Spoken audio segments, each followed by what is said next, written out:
Have you ever wondered about all the invisible magic that has to happen to get your online order delivered to the right place with all the right instructions?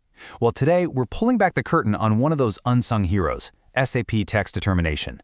It's a system built to stop huge, costly mistakes before they even start. So to really get it, let's first look at what happens when it's not there.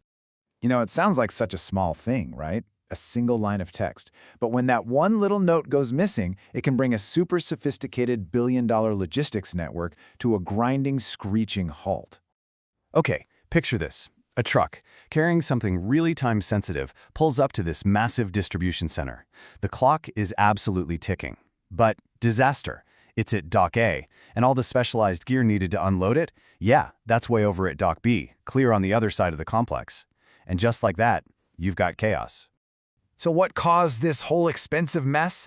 A simple, totally critical instruction just got lost. It vanished somewhere in the digital shuffle.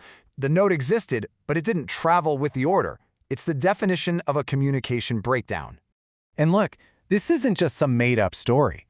This kind of costly mix-up happens all the time. It's a tiny crack in the information flow that creates these huge operational headaches. But what if you could automate that communication? What if you could seal that crack for good? And that is exactly where our unsung hero steps in. SAP Text Determination is that automated system. It's designed to be the communications backbone of a company, making absolutely sure that the right note gets to the right person at the right time every single time. So how does it actually do that? Well, think of it like you're building an automated information chain. It's all about setting up smart rules so the system knows exactly where to look for important text and where to put it. And to really get those rules, we need to understand 4 key building blocks. First up, we've got the text object. This is the big picture, the digital filing cabinet, if you will. It tells the system what kind of information we're dealing with. Is this about a customer, a sales order, a delivery? That's its job. Now, inside that big filing cabinet, we have text IDs. And these are basically the labels you put on the individual file folders. So you might have one for shipping instructions, another for internal memos, and maybe a third for legal disclaimers. It keeps everything neat and tidy. Okay, next up is the access sequence. And honestly, this is where the magic really happens. This is the brains of the whole operation. It's a search strategy that you define, telling the system precisely where to go hunting for the right piece of information. And this is key, in what order of priority.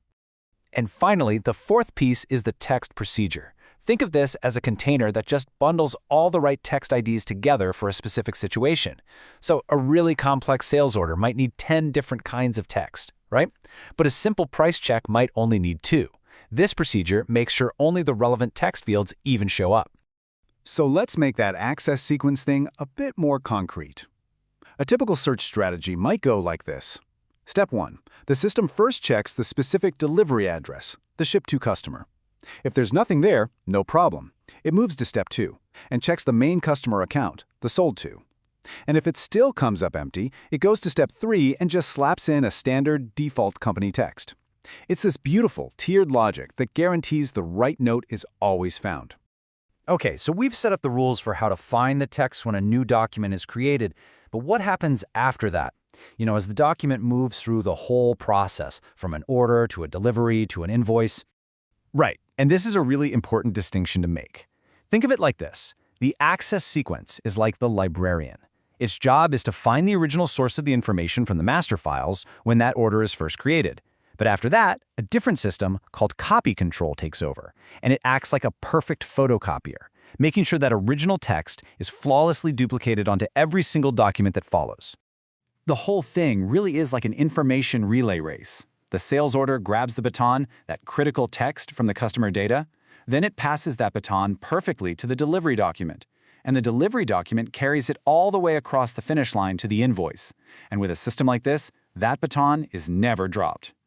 This document relay race is really the heart of an efficient, error-proof process.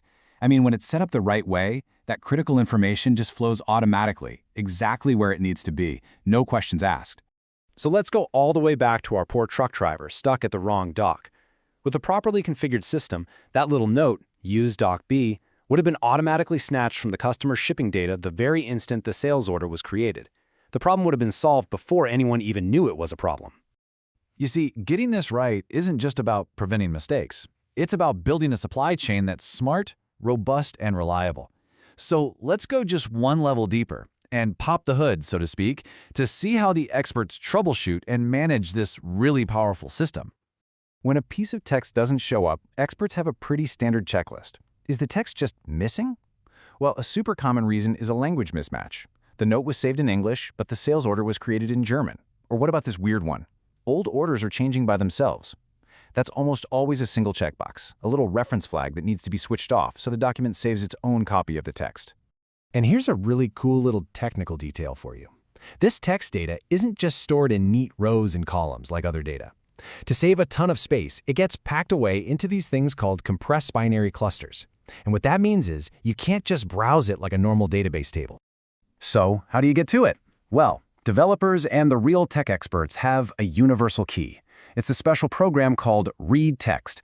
They just feed it the document number, the type of text they want, and the language, and this function unlocks that compressed cluster and pulls out the exact note they need. It's basically the master key to the entire text library. It really makes you think, doesn't it?